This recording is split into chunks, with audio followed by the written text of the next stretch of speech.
Hello दोस्तों, स्वागत है आप सभी का हमारे YouTube channel maths point real classes पर। दोस्तों, आज मैं आपको बताने वाला हूं कि एग्ज़ाम में अच्छे नंबर लाने के लिए आप अपनी कॉपी को कैसे लिखेंगे, और साथ ही मैं आपको बताऊंगा कि किस तरह से आप अपने प्रश्नों के आंसर को देंगे जिससे कि एग्जामिनर जो है सेटिस्फाई हो सके और वो आपको अच्छे मार्क दे सके। और इसी के साथ साथ मैंने ये लिया है क्लास 10th गणित का पेपर, जिसको मैं साथ ही साथ सोल्व भी करवाऊंगा और इसमें से वो क्वेश्चन भी बताऊंगा जो अब के साल आने वाले नहीं है 2021 में। तो मेरा नाम है रोहित कुमार। तो चलिए शुरू करते हैं आज की इस स्टडी को। तो बच्चों, एग्ज़ाम में जब सबसे पहले आपके सामने ये पेपर आएगा तो पेपर के ऊपर लिखा हुआ भी होगा, जैसे कि आप देख सकते हैं कि प्रारंभ के 15 मिनट परीक्षार्थियों को प्रश्न पत्र पढ़ने के लिए निर्धारित हैं। आपको प्रश्न पत्र को 2 या 3 बार पढ़ना है और ज़रूरत पड़े तो 4 बार भी पढ़ लेना है, क्योंकि जब तक आप प्रश्न पत्र में लिखे गए प्रश्नों को समझ नहीं पाओगे तो उनके आंसर भी आपके माइंड में नहीं आएंगे। फिर जैसे ही आप प्रश्नों को पढ़ना शुरू करेंगे तो प्रश्न पढ़ते हुए आपको ये पता चलता जाएगा कि कौन सा प्रश्न आपको करना आता है और कौन सा नहीं आता है। आप उसको चिन्हित करोगे। पेपर में कोई मार्क आपको नहीं लगाना, बस आपको याद रखना है कि मुझसे कौन कौन से क्वेश्चन इस क्वेश्चन पेपर में करने के लिए आते हैं। फिर यहाँ पर ये जो क्वेश्चन पेपर है वो खंडों में बटा हुआ होता है। जैसे आप देख रहे हैं यहाँ पर 7वां खंड है, सभी खंड कीजिए। तो 7वें में कुछ प्रश्न दिए गए हैं, तो आपको खंड वाइज जिस भी खंड के क्वेश्चन सबसे ज़्यादा आपके पास आते हैं उनके आंसर आप आसानी से दे सकते हैं, उसी खंड को अटेम्प्ट कर लेना है। या फिर अगर कोई भी ऐसा क्वेश्चन जो आपको सबसे अच्छे तरीके से आता है उसका आंसर वही आपको पहले लिखना है। पेपर में ऐसी कोई बाउंडेशन नहीं होती कि आप पहले क्वेश्चन का आंसर ही पहले लिखें। जो आंसर आप अच्छे से लिखना जानते हैं उसी को पहले लिखें। अब यहाँ कुछ देर के लिए मान लीजिए कि आपको इसमें से पहले पेज से, दूसरे, तीसरे, चौथे पेज से कोई प्रश्न नहीं आता है और आप देखते हैं कि छठे पेज पे एक प्रश्न लिखा हुआ है जो है समांतर श्रेणी 21, 18, 15 का 15वां पद ज्ञात कीजिए। आपको ये प्रश्न आता है सबसे अच्छे तरीके से, तो आप इसका आंसर पहले देंगे। लेकिन आंसर देते समय एक सावधानी आपको रखनी है कि जब भी आप आंसर लिखेंगे तो आंसर का नंबर वही लिखना है जो क्वेश्चन पेपर में दिया गया है। देखिए, जैसे हम यहाँ देख रहे हैं कि ये जो है ये दूसरे प्रश्न में से है, और दूसरे प्रश्न का कौन सा खंड है? ये दूसरे प्रश्न का खंड ये हमारे पास है घ। तो इसका आंसर लिखेंगे। मैं आपको लिख कर दिखाता हूँ कैसे लिखेंगे। आप मान लीजिए कि ये आपकी कॉपी का पहला पेज है, तो इसमें आप यहाँ पर लाइन के बीच में लिख सकते हैं कि मैं उत्तर देने वाला हूँ। उत्तर 2 का घ खंड आप इस तरह से लिख सकते हैं, या फिर आप यहाँ पर लेफ्ट हैंड साइड में लिख सकते हैं और ब्लैक पेन से इसको आपको डालना है। और साथ ही साथ अगर आप चाहें तो इसको हाईलाइट भी कर सकते हैं। मार्केट से एक हाइलाइटर आता है, इसको आप हाईलाइट करके दिखा सकते हैं इस तरीके से कि मैं यहाँ पर उत्तर दूसरे का घ करने वाला हूँ। इसके बाद लाइक ये दिया गया है हमें, तो सबसे पहले गणित के प्रश्नों में आपको दिया है लिखना है। जो कुछ भी आपके पास अवेलेबल है उसको लिखना है। तो मैं यहाँ लिख रहा हूँ दिया है समांतर श्रेणी, ये दी गई है 21, 18, 15। ठीक है, अब हमें जो ज्ञात करना है यहाँ लिख देते हैं ज्ञात करना है। ज्ञात हमें करना है श्रेणी का 15वां पद। श्रेणी का 15वां पद। ठीक है, यहाँ हम सबसे पहले प्रथम पद निकालते हैं। ये सब चीज़ें मैं आपको बताऊंगा। हर एक क्वेश्चन के ऊपर जो उसका टॉपिक है उसके बारे में डिस्कशन करेंगे, और क्या क्या चीज़ें आपको सावधानी पूर्वक रखनी है, याद करनी है, वो सब बताया जाएगा। ये प्रथम पद है जो 21 है, और इसका सारवंतर निकलता है दूसरे पद में से पहला पद घटाकर, और यहाँ निकल जाएगा -3। जब छोटी संख्या में से बड़ी संख्या घटाते हैं तो -3 आता है। ठीक है, यहाँ पदों की संख्या 15 है। क्योंकि हमें 15वां पद निकालना है, तो सीधी सी बात है n बराबर 15 है। तो अब हम जानते हैं, यहाँ लिखेंगे चूंकि हम जानते हैं nवां पद होता है, nवां पद बराबर a plus n minus 1 into D, और इसको tn भी दिखाते हैं या फिर an भी दिखाते हैं। तो मैं t15 निकालूंगा तो ये हो जाएगा a यानी प्रथम पद 21 प्लस 15 माइनस 1 गुणा -3, ठीक है। 21 प्लस ये 14 हो जाएगा और -3, 14 × 42 होते हैं, प्लस माइनस माइनस हो जाएगा और ये आ जाएगा -21 आएगा, राइट। ये आपका आंसर हो जाएगा।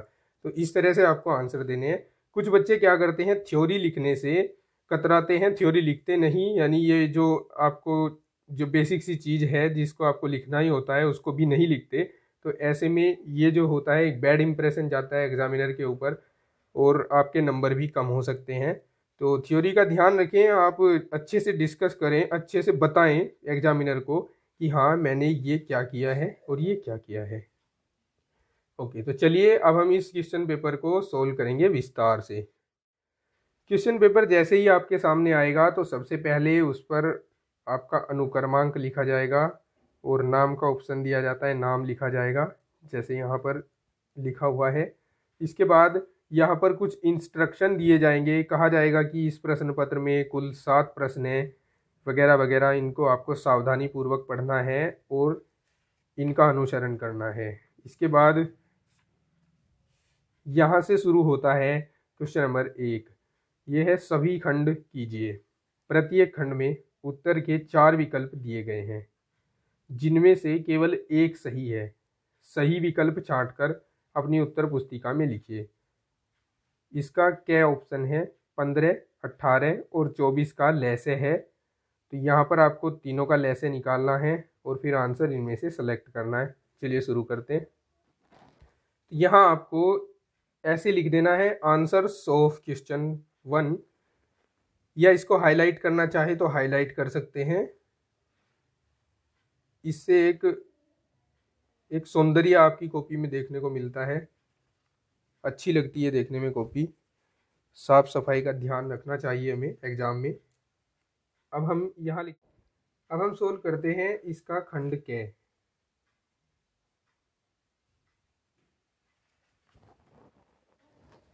इसमें देखिए कहा गया है कि 15, 18 और 24 का लैसे है। 4 ऑप्शन दिए गए हैं, चारों में से कोई एक ऑप्शन हमें टिक करना है। तो जब 4 ऑप्शन हमें दिए गए हों तो चाहे तो हम कोई रफ पेज पर इस क्वेश्चन को हल करके डायरेक्टली आंसर लिख दें, या फिर हम इस कॉपी पे ही इसको हल करने के बाद आंसर लिखें, कॉपी के फेयर पेज पे। वैसे मैं तो आपको सलाह दूंगा कि आप कॉपी के फेयर पेज पे ही इसको हल करके आंसर लिखें। जैसे कि यहाँ दिया गया है 15, 18 और 24, तो इनका हमें लैसे निकालना है। लैसे निकालने की विधियाँ वैसे तो 2-3 होती हैं, लेकिन उनमें से एक विधि जो है मैं यहाँ पर डिस्कस कर रहा हूँ, आपके साथ बता रहा हूँ। यहाँ पर इन तीनों को एक साथ डिवाइड करते हैं, किसी ऐसी संख्या को ढूंढते हैं जिससे तीनों एक साथ डिवाइड हो जाए या कम से कम 2 डिवाइड हो जाए। तो यहाँ पर तीनों ही डिवाइड होती हैं 3 से। तो यहाँ 3 पंजे 15, 3 छंग 18 और 3 अठे 24 हो जाएगा। इसके बाद ये तीनों संख्याएं तो किसी संख्या से डिवाइड नहीं होंगी, लेकिन 2 संख्याएं ये जो सम संख्याएं हैं ये 2 से कट सकती हैं। तो 5 का 5 लिख देंगे, 2 तिया 6 है और 2 चौक 8 लिख देंगे। अब देखिए ऐसी कोई संख्या नहीं है जो तीनों को या फिर किन्हीं 2 को एक साथ काट सके, तो ऐसी स्थिति में यहीं पर रुक जाइए और लैसे लिखिए।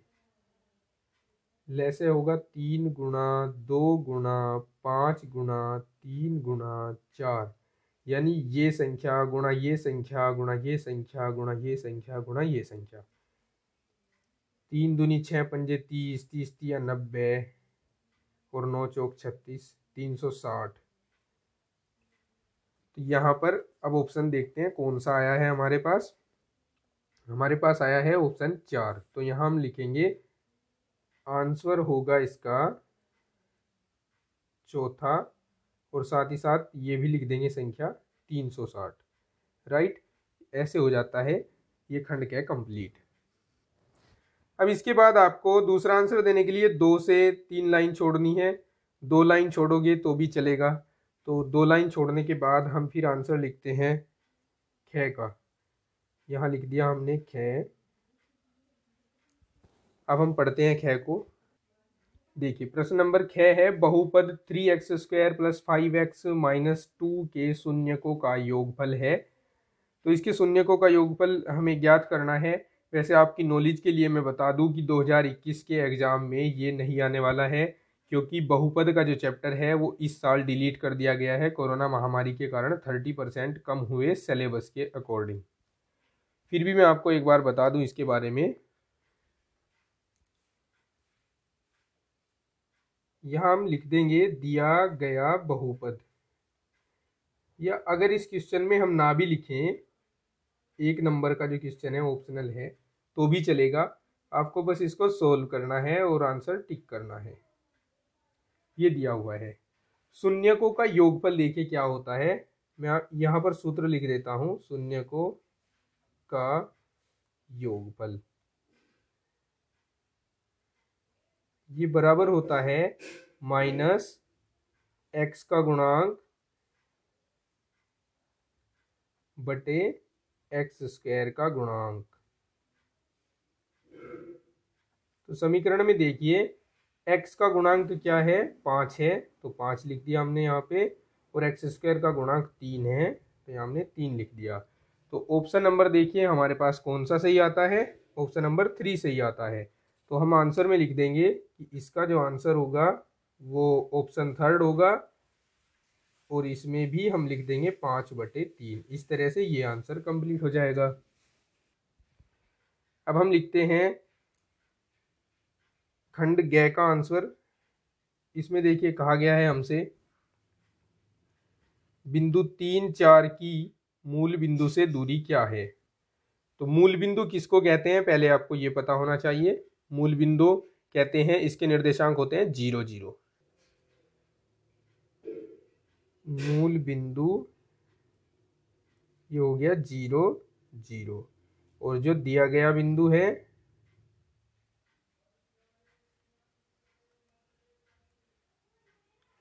है 3, 4। ठीक है, 0, 0 से 3, 4 की दूरी हमें पूछी गई है। तो यहाँ दूरी का सूत्र लगा देंगे, जो कि होता है √x2 - x1 का whole square plus y2 - y1 का होल स्क्वायर। यहाँ पर ये x1 y1 और ये x2 y2 का काम करेगा। 4 - 0 का होल स्क्वायर प्लस, ओ सॉरी फ्रेंड्स, यहाँ पे आएगा 3, क्योंकि x2 हमारे पास 3 है, और y2 है हमारे पास 4 - 0 का स्क्वायर। राइट, आगे ये हो जाएगा 9, क्योंकि यहाँ 3 बचेगा ओनली, 3 का स्क्वायर 9, यहाँ 4 बचेगा, 4 का स्क्वायर 16, और ये होते हैं 16 और 9 25, और 25 का वर्गमूल होता है 5। तो अब हम अपना आंसर देखते हैं कौन सा सही होगा, ऑप्शन नंबर 2। तो यहाँ हम लिख देंगे आंसर होगा ऑप्शन 2, 5। ठीक है, अब देखते हैं क्वेश्चन नंबर 1 का घ खंड। इसमें कहा है ABC और DBE दो समबाहु त्रिभुज इस प्रकार हैं कि D भुजा BC का मध्य बिंदु है। त्रिभुजों ABC और BDE के क्षेत्रफलों का अनुपात निम्न 4 ऑप्शन दिए हुए हैं, इन चारों में से कौन सा होगा ये हमें पता करना है। देखिए एक त्रिभुज है, इसमें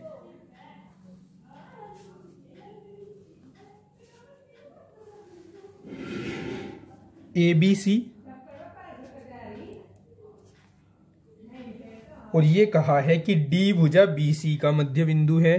तो यहाँ कोई बिंदु है D जो मध्य बिंदु है इस भुजा BC का। फिर एक त्रिभुज यहाँ बनाना है BDE, तो यहाँ मैं ई मान लेता हूँ। ये त्रिभुज है BDE, दो समबाहु त्रिभुज है। अब ये दोनों ही त्रिभुज समबाहु हैं, अर्थात ये 60 डिग्री एंगल है, ये भी 60 डिग्री, ये 60 डिग्री, और इस त्रिभुज का भी ये 60 और ये 60 डिग्री। फिर हमें इनके क्षेत्रफलों का अनुपात बताना है। तो देखिए, कोई भी दो समबाहु त्रिभुज समरूप होते हैं। यहां हम लिखेंगे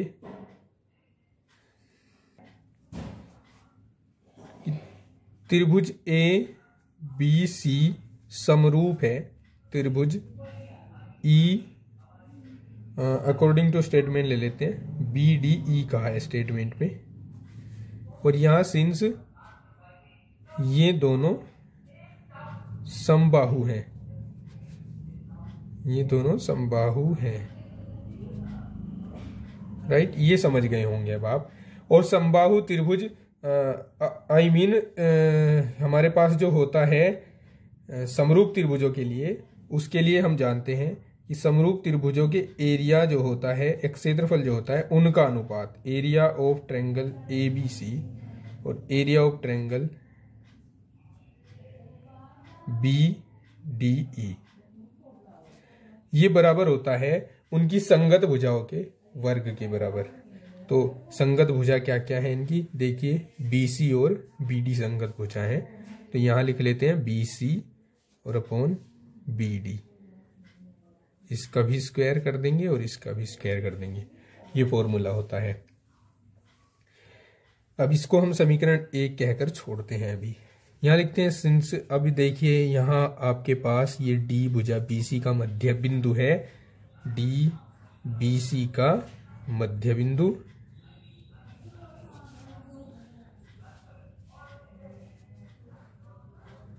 इसलिए जितनी BD होगी उतनी DC होगी। या हम BD को हम हाफ लिख सकते हैं BC का, या BC को हम लिख सकते हैं 2 टाइम्स ऑफ BD। इसको हम समीकरण 2 मान लेते हैं। समीकरण 1 से BC बराबर समीकरण 2 से BC का मान समीकरण 1 में रख देते हैं। तो area of triangle ABC upon area of triangle BDE equal हो जाएंगे, BC की जगह हमें रखना है 2 टाइम्स ऑफ BD, 2BD इसका square upon BD square, right. ये हो जाएगा 4 times of BD square upon BD square, BD square से BD स्क्वायर कैंसिल, ये 4/1 बचेगा। इट मीन्स कि रेशो जो आ जाएगा इनका, area of triangle ABC ratios area of triangle BDE, ये रेशो आ जाएगा 4:1। अब अगर ये क्वेश्चन आता है 1 नंबर में, तो आप चाहे तो इसको रफ एक कैलकुलेशन करके सीधा आंसर टिक कर सकते हैं, लेकिन अगर ये 4 नंबर या 2 नंबर में आता है तो आपको इस विधि से इसको सोल्व करना होगा। अब देखते हैं क्वेश्चन पेपर में कि ऑप्शन कौन सा हमें टिक करना था। ऑप्शन हमें टिक करना है 4:1, 4:1। क्वेश्चन 1 का खंड अंग्य देखिए, इसमें कहा गया है कि ये जो है 1 - 10 स्क्वायर 45, 1 + 10 स्क्वायर 45, ये बराबर है cos 90 के या sin 90 के या tan 90 के या sin 45 डिग्री के। ट्रिग्नोमेट्री के जो क्वेश्चन है उनको सोल्व करने के लिए बहुत सारी विधियां होती हैं, उनमें से एक विधि मैं आपको बता रहा हूं, कई मेथड्स से इनको सोल्व किया जा सकता है। यहाँ मैं जो तरीका यूज कर रहा हूँ, यहाँ मैं टेबल का यूज करूँगा, क्योंकि हमें tan 45 का मान पता होता है टेबल में। तो इसको ऐसे रख देंगे, 1 - tan 45 का मान 1 होता है, तो 1 का स्क्वायर हो जाएगा, और 1 + 1 का स्क्वायर, ये 1 - 1 अपॉन 1 + 1, ऊपर आएगा 0 और नीचे 2, जो कि 0 ही हो जाएगा। अब इनमें से देखते हैं 0 किसका मान होता है। cos 90 का मान 0 होता है, तो हमारा फर्स्ट ऑप्शन सही हो जाएगा। साइन 90 का मान भी मैं आपको बता दूं, साइन 90 का मान होता है 1, और टेन 90 का मान मैं आपको बता दूं, टेन 90 का मान अनंत, और साइन 45 का मान 1/√2 होता है। तो यहाँ पर हम लिख देंगे since cos 90 equals to 0, so answer जो होगा वो ऑप्शन फर्स्ट होगा करेक्ट। अब आप देखिए इसका नेक्स्ट पार्ट 6। इसमें कहा है एक थैले में 3 लाल और 5 काली गेंदें हैं। इस थैले में से यदि एक लाल गेंद यादृच्छिक निकाली जाती है तो इसकी क्या प्रायिकता है। देखिए, जब हम लाल गेंद निकालेंगे तो हमारे पास जो अनुकूल परिणाम होंगे वो 3 होंगे, क्योंकि हमारे पास 3 ही लाल गेंद है। और कुल परिणाम जो होंगे वो काली और लाल दोनों गेंदों की संख्या को जोड़कर तब आएंगे। तो कुल परिणाम हमारे पास होंगे 5 और 3 8। तो प्रायिकता हो जाएगी 3/8। तो ऑप्शन हो जाएगा थर्ड सही। अब अगर इसको हमें लिखना है, ये 1 नंबर में 2 नंबर में लिखित में आ जाता है, तब इसको कैसे करेंगे वो मेथड में बता रहा हूं। हम लिखेंगे, दिया है लाल गेंद बराबर 3, काली गेंद बराबर 5, कुल गेंद बराबर 3 + 5 यानी 8। अब हम यहां लिखेंगे थैले से लाल गेंद निकालने के लिए या निकाले जाने की, लिख दो निकाले जाने की प्रायिकता बराबर लाल गेंदों की संख्या, लाल गेंदों की संख्या बटे कुल गेंदों की संख्या।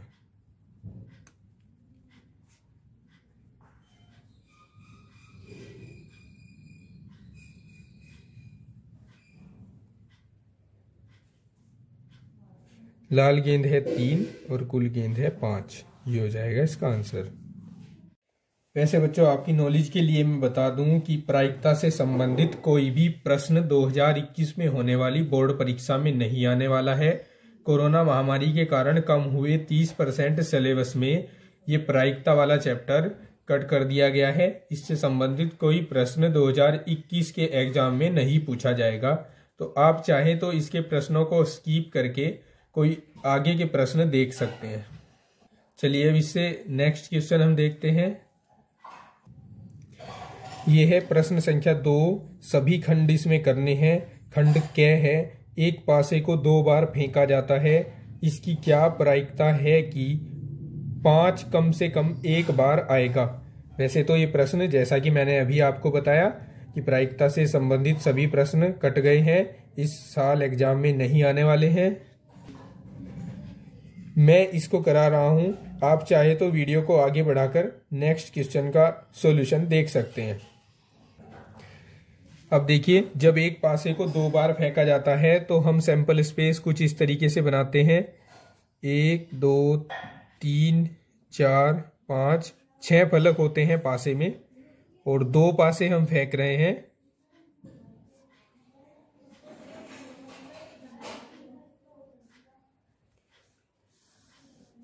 तो कुल 36 परिणाम यहां बनेंगे। या तो 1 1 आ जाए, या पहले पासे पे 1 दूसरे पे 2 आ जाए, पहले पे 1 दूसरे पे 3, पहले पे 1 दूसरे पे 4, पहले पे 1 दूसरे पे 5, पहले पे 1 दूसरे पे 6। ठीक है। और पासे 2 नहीं है, पासे हमारे पास 1 ही है, उसको 2 बार फेंकना है। तो हो सकता है कि पहली बार फेंकने पे 2 आए, दूसरी बार फेंकने पे 1 आए, पहली बार 2, दूसरी बार भी 2, पहली बार 2, दूसरी बार 3, पहली बार 2, दूसरी बार 4, पहली बार 2 आए, दूसरी बार 5 आए, पहली बार 2 आए, दूसरी बार 6 आए। हो सकता है कि पहली बार पे 3 आए, फिर 1 आए, 3 आए और 2 आए, 3 आए और 3 आए, 3 आए और 4 आए, 3 और 5 आए, पहली उछाल पे 3 और दूसरी उछाल पे 6 आए। ठीक है, हो सकता है कि 4 आ जाए फिर 1 आ जाए, पहले 4 आ जाए फिर 2 आ जाए, 4 आ जाए और 3 आ जाए, 4 आ जाए और 4 आ जाए, 4 आ जाए और 5 आ जाए, 4 आ जाए और 6 आ जाए। हो सकता है कि पहली बार पासे को फेंकने पर 5 आए और दूसरी बार 1 आए, पहली बार 5 दूसरी बार 2 आए, पहली बार 5 दूसरी बार 3 आए, पहली बार 5 दूसरी बार 4 आए, 5 और 5 आए, 5 और 6 आए। हो सकता है पहली बार फेंकने पर 6 आए, दूसरी बार 1 आए, 6 और 2 आए, 6 और 3 आए, 6 और 4 आए, 6 और 5 आए, 6 और 6 आए।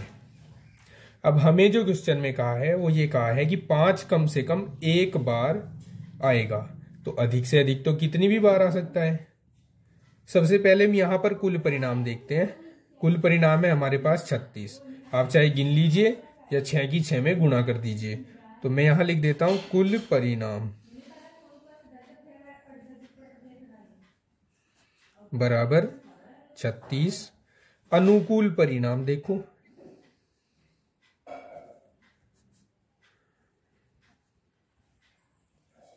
अनुकूल परिणाम में 5 कम से कम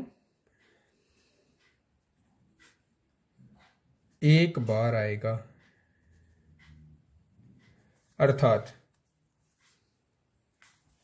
यहां से देखिए इस टेबल को, कम से कम 1 बार आए, ज्यादा से ज्यादा कितनी बार आ जाए, 2 बार भी आ सकता है।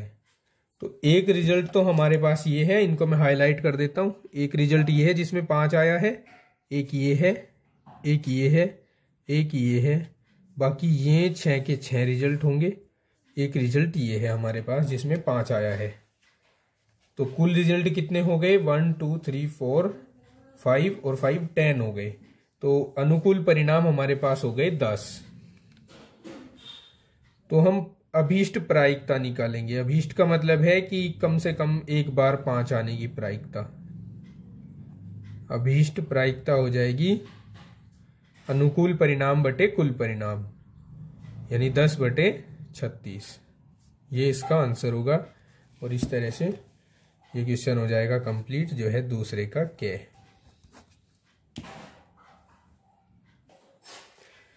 अब देखिए क्वेश्चन नंबर 2 का ये खंडक है। इसमें कहा है कि चित्र में DE समांतर है BC के। ये DE इस BC के समांतर है।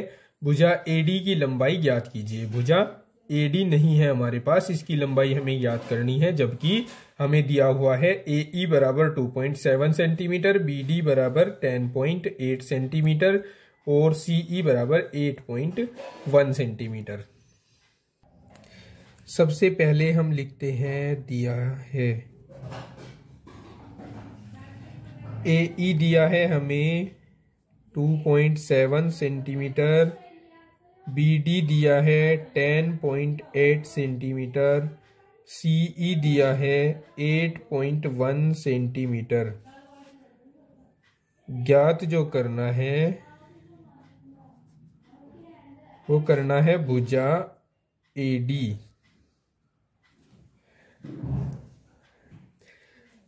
देखिए अब चूंकि त्रिभुज ABC में आप देख रहे हैं ये DE इसके आधार BC के समांतर है, DE समांतर BC। और जब इस तरह ये रेखाएं समांतर होंगी तब यहां पर ये जो त्रिभुज बन रहे हैं दोनों त्रिभुज समरूप त्रिभुज होंगे। तब त्रिभुज ABC समरूप होगा त्रिभुज ADE के, और इनकी जो भुजाएं होंगी वो समान अनुपात में होंगी। या हम कह सकते हैं कि ये जो भुजा DE होगी जो इस आधार BC के समांतर होगी, ये इस त्रिभुज की भुजाओं को समान अनुपात में विभाजित करेगी। ये कंसेप्ट यहां यूज होना है। अब समान अनुपात में विभाजित करने का मतलब है कि AD बटे BD का आंसर जो भी आना है, AD बटे BD जितना भी आएगा उतना ही AE बटे EC आएगा। यहां रीजन दे दोगे कि DE समांतर है BC के, राइट। इसके बाद इन सभी की वैल्यूज जो जो हमारे पास है यहां पुट करनी है।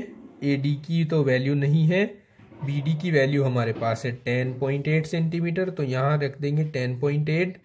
AE की वैल्यू है 2.7 और CE की वैल्यू है 8.1। पॉइंट से पॉइंट को हटा देंगे और अब इसको इधर मल्टीप्लाई कर देंगे तो AD इक्वल हो जाएगा 27/81 इंटू 10.8 और इसको हम डिवाइड कर सकते हैं 27 एकम 27, 27 तिया 81 होते हैं और 3 से हम इसको काट सकते हैं, 3 तिया 9 और 3 छंग 18, तो AD की वैल्यू आ जाएगी 3.6 सेंटीमीटर और यही आंसर होगा इस क्वेश्चन का।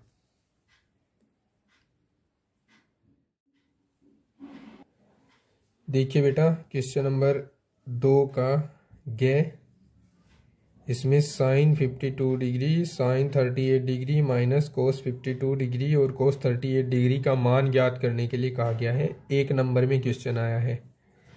चलिए कैसे करेंगे देखते हैं। गिवन साइन 52, साइन 38, कोस 52, कोस 38 डिग्री, राइट। इसका मान हमें बताना है कितना होगा। तो इसके लिए देखो हम एक फॉर्मूला यहाँ यूज करेंगे। फॉर्मूला होता है sine A into cos B और minus cos A into sine B, ये इक्वल हो जाता है साइन A माइनस B के। ठीक है, ये फॉर्मूला आप याद करेंगे, इसको रिमेंबर करेंगे। ठीक है, मैंने इस पे लिख दिया है। अब हमें यहाँ ये तो इस रूप का नहीं है, इसमें साइन A आया है, 52 को A मान लीजिए आप, अभी 38 को मान लीजिए B, तो साइन A साइन B आ रहा है इसमें तो, और कोस A कोस B आ रहा है। तो इसमें ये वाला फॉर्मूला लगाने के लिए या तो इसमें करेक्शन करना होगा या फिर एक दूसरा फॉर्मूला मैं आपको बताऊं। दूसरा फॉर्मूला होता है cos A cos B minus sine A into sine B, या इसमें ये यूज करेंगे, ये होता है कोस A प्लस B, और आई थिंक इसमें यही यूज कर लीजिए, यही ठीक रहेगा, ये यूज करते हैं। चलिए इसमें, इसके लिए पहले हमें यहाँ इक्वल का साइन लगाना होगा और माइनस कॉमन लेना होगा, जिससे कि ये पहले आ जाए ये बाद में आ जाए।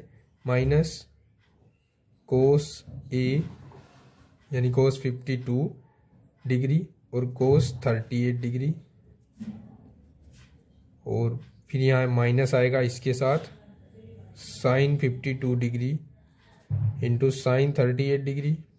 अब आप देख सकते हैं इसको, ये बन गया इस फॉर्म का cos A cos B minus sine A sine B, तो इसको हम लिख सकते हैं कोस A प्लस B यानी 52 प्लस 38 डिग्री माइनस कोस 8 और 2 10, 5 और 3 8 और 1 9, 90 डिग्री हो जाएगा। और हम जानते हैं कोस 90 का मान होता है 1, तो -1 आ जाएगा इसकी वैल्यू, और ये हो जाएगा इसका आंसर।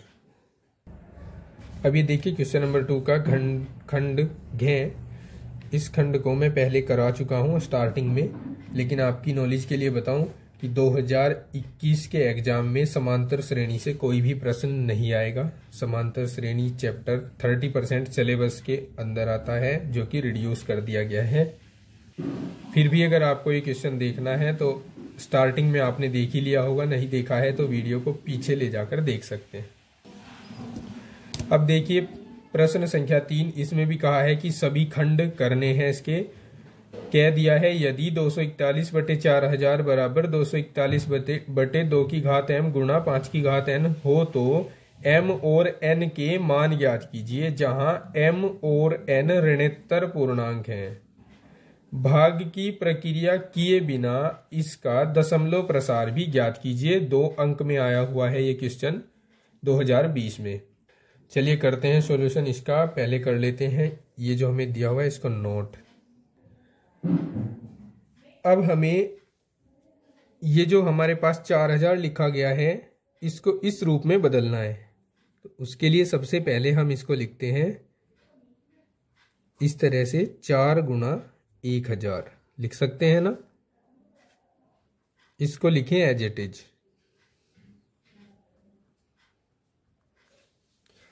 अब 4 को हम लिख देंगे 2 की घात 2 और 10 को हम लिख देंगे 10 की घात 1000 को हम लिख देंगे 10 की घात 3। इसको लिख देंगे फिर से ज्यों का त्यों।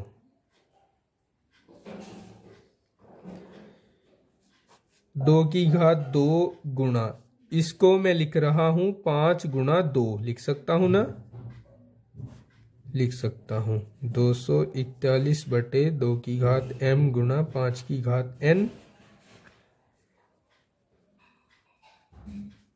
ओके, अब ये देखिए 2 की घात 3 यहां से आएगा, इसको इस तरह से लिखा जा सकता है 5 की घात 3 गुणा 2 की घात 3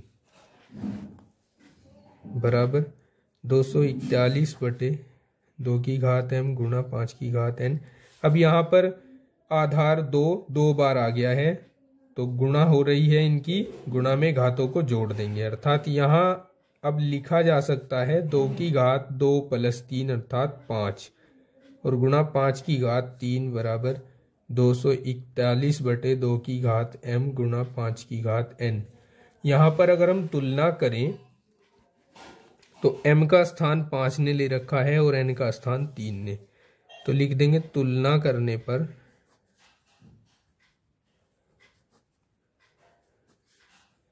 m बराबर 5 n बराबर 3। ये तो निकले m और n की वैल्यूज जो हमें पूछी गई थी। एक आंसर तो मिलता है यहां से। अब कहा है दशमलव प्रसार कीजिए, तो दशमलव प्रसार कैसे करेंगे इनका जरा देखिए। 241 बटे 4000 का दशमलव प्रसार बिना भाग की प्रक्रिया के, तो उसके लिए हमने यहाँ पर अभी जो ऊपर कैलकुलेशंस की हैं उसके अकॉर्डिंग यहाँ लिख देंगे 2 की घात 5 गुणा 5 की घात 3। अब हमें यहाँ 5 की घात भी 5 ही बनानी है किसी तरीके से, तो किस तरीके से बनाएं। अगर हम इसमें गुणा कर दे 5 की घात 2 से तो 3 और 2 जुड़कर 5 हो जाएंगे। अब हमने भाग किया है तो हमें गुणा भी करनी पड़ेगी, अर्थात मेरे कहने का मतलब है कि मैं 5 की घात 2 से अंश और हर में गुणा कर दिया। 241 गुणा 5 की घात 2 होता है 25, पंजो पंजो 25 होते हैं ना, और यहाँ हो जाएगा 2 की घात 5 गुणा 5 की घात 5, और इसको कंबाइंड करके हम लिख सकते हैं 241 गुणा 25 बटे 2 गुणा 5 की घात 5। इन दोनों की गुणा करें, गुणा करनी तो आप सबको आती ही है, तो ये 6025 हो जाएगा और इसको 10 की घात 5 लिखा जा सकता है। अब इसके बाद मैं इसको यहाँ पे करता हूँ, इधर से देखिए, अब बटे 10 की घात 5 होने का मतलब है 1 के सामने 5 जीरो, और अब जितनी जीरो नीचे आई है जीरो को हटाकर उतने ही अंकों के बाद दशमलव ऊपर लगाना है। तो 4 अंक तो हैं हमारे पास, 5वां अंक बनाने के लिए हमें जीरो लिखना है और दशमलव जीरो। ये हो गया इसका डेसिमल एक्सपेंशन यानी दशमलव प्रसार। देखिए नेक्स्ट क्वेश्चन 3 का खंड ख समांतर श्रेणी से संबंधित है। क्योंकि इस साल तो समांतर श्रेणी नहीं है, लेकिन भविष्य में आपके यह काम आ सकता है, इसलिए मैं इसे करा रहा हूं। आप चाहे तो वीडियो को स्किप करके नेक्स्ट क्वेश्चन पर आ सकते हैं। देखिए इसमें कहा है किसी समांतर श्रेणी का प्रथम पद 5 अंतिम पद 45 तथा योग 400 है। पदों की संख्या और सारवंतर ज्ञात करो। सबसे पहले ये गिवन इंफॉर्मेशन नोट कर लेते हैं, लिख लेते हैं। दिया है प्रथम पद, इसको हम a द्वारा निरूपित करते हैं। ये 5 दिया हुआ है। अंतिम पद, अंतिम पद को या तो हम L से या फिर AN से प्रदर्शित करते हैं और ये हमें 45 दिया हुआ है। और योग दिया हुआ है इसका, योग को हम SN से निरूपित करते हैं। योग 400 दिया हुआ है। इसमें जो हमें ज्ञात करना है पदों की संख्या और सारवंतर। पदों की संख्या, पदों की संख्या होती है, पदों की संख्या को n से निरूपित किया जाता है और सारवंतर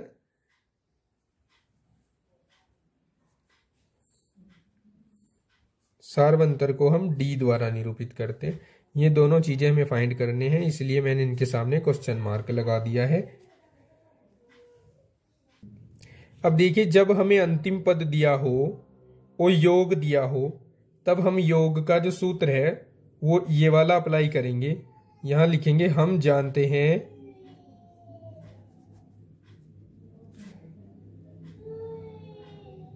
योग SN बराबर होता है n/2 a + l, अर्थात प्रथम पद और अंतिम पद को जोड़कर पदों की संख्या के आधे से गुणा की जाती है। अब इन सब की वैल्यूज जो हमारे पास हैं रखते जाएंगे। SN की वैल्यू है 400, n की वैल्यू हमें फाइंड करनी है, इसमें है नहीं अभी। a की वैल्यू 5 है और l की वैल्यू 45 है। इसकी मल्टीप्लाई यहां कर दूं तो 800 हो जाएगा। n गुणा ये हो जाएगा 50। 50 को इधर लाऊं तो n बराबर 800/50 हो जाएगा। 0 से 0 कट जाएगा। n बराबर हो जाएगा 16, क्योंकि 16 पंजे 80 होते हैं। तो पदों की संख्या आई है हमारे पास 16। एक आंसर मिल चुका हमें। दूसरा आंसर अर्थात हमें d यानी सारवंतर निकालना है। तो यहां लिखेंगे हम जानते हैं AN या फिर L, ये बराबर होता है a + n-1 into d।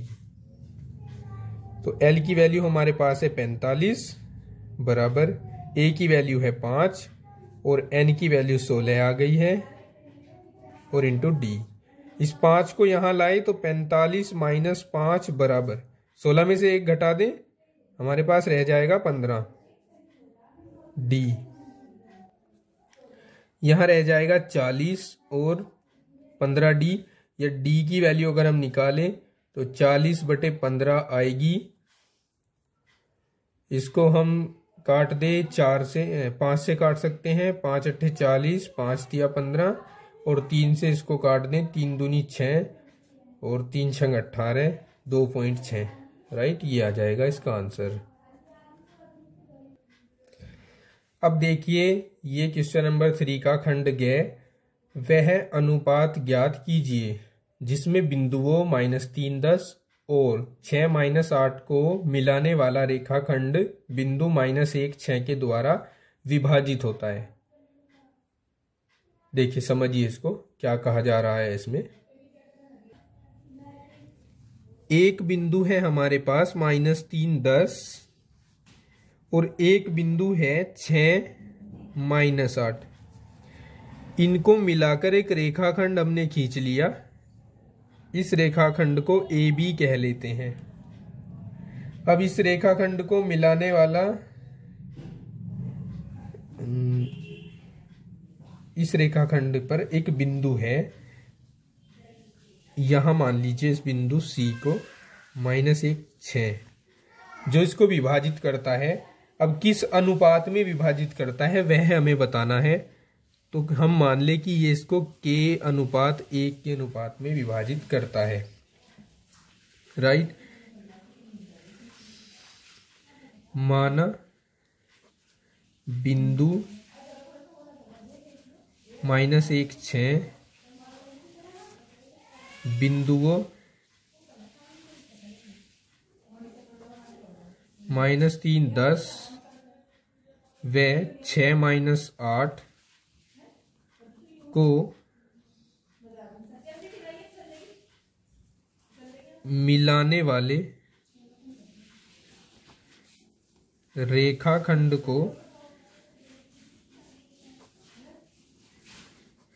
k अनुपात 1 के अनुपात में विभाजित करता है, ये लिखना कंपलसरी है। इससे एक अच्छा सा इम्प्रेशन जाएगा एग्जामिनर के ऊपर जब कॉपी चेक होगी। साथ ही साथ हम यह भी मान लेते हैं कि ए जो है उसको हमने बिंदु -3 और 10 जो निर्देशांक थे उसको ए माना है, बी हमने मान लिया है 6 -8 को, व सी हमने मान लिया है -1 6 को, राइट। अब हम सी के निर्देशांक निकालेंगे विभाजन सूत्र से। यहाँ लिखेंगे विभाजन सूत्र से सी के निर्देशांक। सबसे पहले मैं आपको विभाजन सूत्र बता दूं, यहां इधर लिखकर साइड में। विभाजन सूत्र होता है x2 mx2 प्लस, या m1 ले सकते हैं, यहाँ m1 x2 plus m2 x1 upon m1 plus m2। किसी बुक में m1 और m2 लेते हैं, किसी बुक में m और n लिया जाता है, into m1 y2 plus m2 y1 upon m1 plus m2। ये होता है विभाजन सूत्र जब अंत्य विभाजन हो रहा हो। तो ये हम अप्लाई करेंगे यहाँ पर। ये हमारे पास x1 y1 है ऐसा मान लीजिए, ये x2 y2 है, और ये मान लीजिए m1 है और ये m2 है। यहाँ हम लिखेंगे m1 की वैल्यू जो कि k है, x2 की वैल्यू है 6, तो k इंटू 6 हो जाएगा।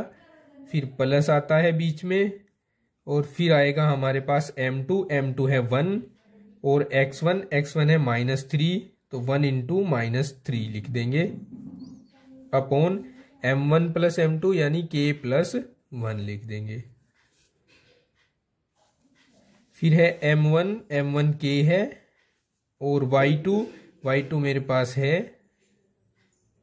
-8, तो -8 k हो जाएगा।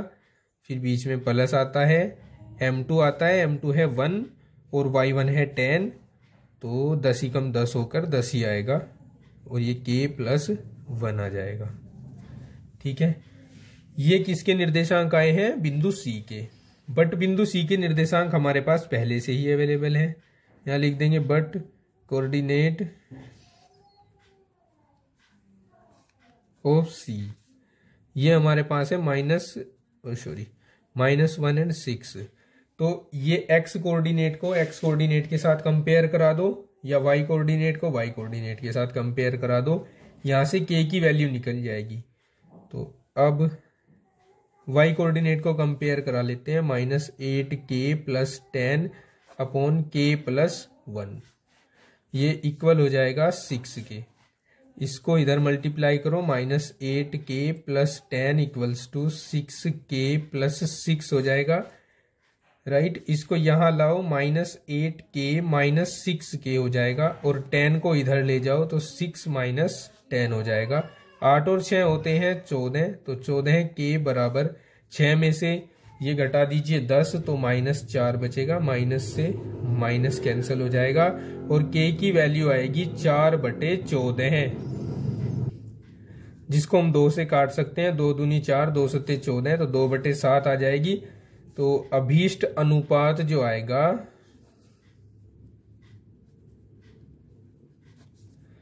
वो k/1 बराबर 2/7 हो जाएगा। राइट, ये हो जाएगा इसका आंसर। अब ये है प्रश्न संख्या 3 का खंड घ। इसमें कहा है दो घनों जिनमें से प्रत्येक का आयतन 343 घन सेंटीमीटर है के संलग्न फलकों को मिलाकर एक ठोस बनाया जाता है, इससे प्राप्त घनाभ का पृष्ठीय क्षेत्रफल ज्ञात कीजिए। तो हमारे पास है दो घन, प्रत्येक का आयतन है 343 घन सेंटीमीटर, इन दोनों को जोड़कर बनाया गया घनाभ और पूछा है घनाभ का पृष्ठीय क्षेत्रफल। तो घनाभ का पृष्ठीय क्षेत्रफल हम तब ज्ञात कर सकते हैं जब उसकी लंबाई, चौड़ाई और ऊंचाई हमारे पास हो। वो हम प्राप्त करेंगे यहां से। सबसे पहले हम इस घन की भुजा निकालेंगे। देखिए कैसे दिया है। घन का आयतन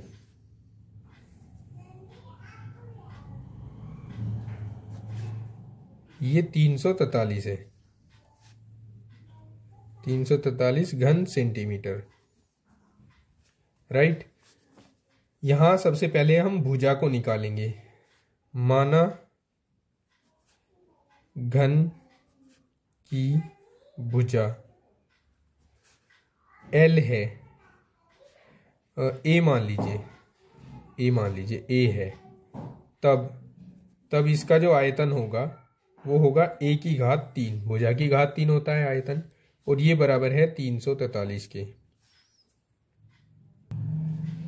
और a⁻3 बराबर 343 किसका घन होता है? आप जानते हैं कि 343 7 का घन होता है। तुलना करेंगे तो a बराबर 7 सेंटीमीटर आएगा। ये घन की भुजा निकली हमारे पास। अब यहाँ दो घनों को जोड़ा गया, मैं आपको जोड़कर दिखाने की कोशिश करता हूं। एक घन ये था और एक घन ये।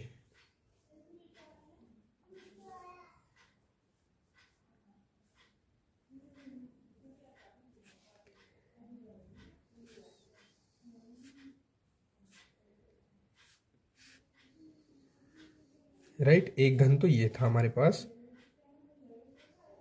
और दूसरा घन ये था। इन दोनों को जोड़ा गया, तो जोड़ने पर इसकी भुजा थी ए, इसकी भुजा भी ए और ए। तो अब जो घनाभ बना उसकी लंबाई हो गई 2a, चौड़ाई तो a ही रही और ऊंचाई भी a ही रही। तो हम लिखेंगे बने अभीष्ट घन की लंबाई L बराबर हो जाएगी 2a, अर्थात L बराबर हो जाएगी 7 × 2 बराबर 14 सेंटीमीटर। चौड़ाई b बराबर तो a ही रहेगी, अर्थात 7 सेंटीमीटर ही रहेगी। ऊंचाई h बराबर हो जाएगी a के बराबर ही और 7 सेंटीमीटर। राइट, अब घनाभ का पृष्ठ क्षेत्रफल, जब पृष्ठ क्षेत्रफल की बात करेगा ओनली, तो हमें संपूर्ण पृष्ठ निकालना है। ये बराबर होता है 2 × LB + BH + HL, 2 × 14 × 7 + 7 × 7 + 7 × 14,